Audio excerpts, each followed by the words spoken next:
Apple is joining the crowded streaming service platform this fall. That's when the tech giant will launch Apple TV+. We know it'll have original content from Steven Spielberg, J.J. Abrams, Oprah Winfrey, and more. What we don't know, though, is how much the service will cost. At a news conference yesterday, it was also announced the new subscription services would include news and video games, even a new credit card. I want to take a deeper dive and look at how this could change the streaming markets and the way that we all consume television in a lot of different ways. And to do that, Professor Betsy Page Sigman of Georgetown's McDonough School of Business.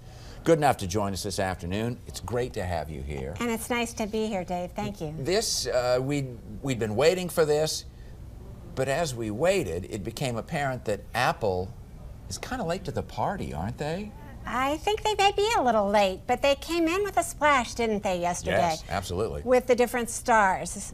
Like you said, J.J. Abrams and Reese Witherspoon, I guess, as well, and Jennifer Aniston. They're making a splash, and they got the headlines that they wanted. And maybe that's why you do something like that. If you round up the galaxy, if you will, here, it becomes a more saleable thing. They're going to have to compete with those other services out there right now for everyone's dollar. That's right. But they've got an interesting plan to do that.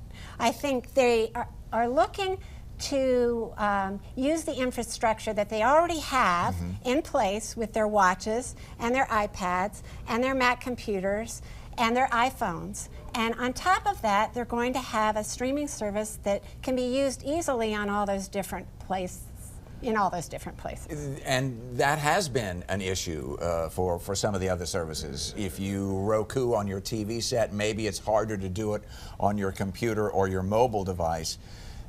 Apple at least is saying we've got that sort of that compatibility, the interoperability. That's right, and they're going to try to make it easy enough so they just have to use, so people just have to use one password, I believe. And they can link into their other devices and subscriptions once they're set up. So, but not everyone's a player yet, yes. And we'll have to see what Netflix, and the one that isn't being talked about right now as much, but I do think could be a big player, is Disney.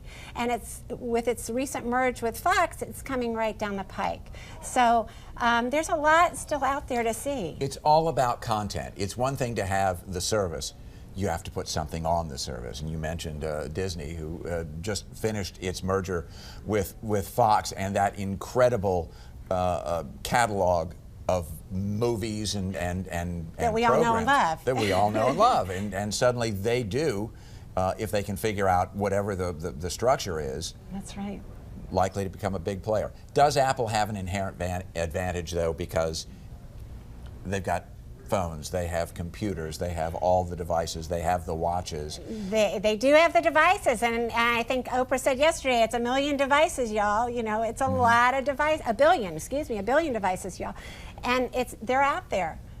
So they're a big player. Yeah, and we're comfortable with Apple, aren't we? They've simplified a number of things for us in our lifetimes, and we want simplification now. Always a good thing. So I think they'll really be interesting to watch and see where all this goes. How do you then counter-program that, I suppose, if you're the others? And I'm asking you this as a business professor here, because that's obviously what comes next. If you have a brand, and Netflix is very big and very successful, right. How do they counter-program? I don't know. I don't know the answer to that. Hulu and Amazon have said that they're going to be players. So there you go. Maybe it's to Netflix's advantage to wait. It may not be. It may be better to join up sooner rather than later. One of the things we've seen across the entertainment industry is consolidation, is that eventually the players start combining. And maybe this is relatively new in terms of a business, but would you think that that's a likely path?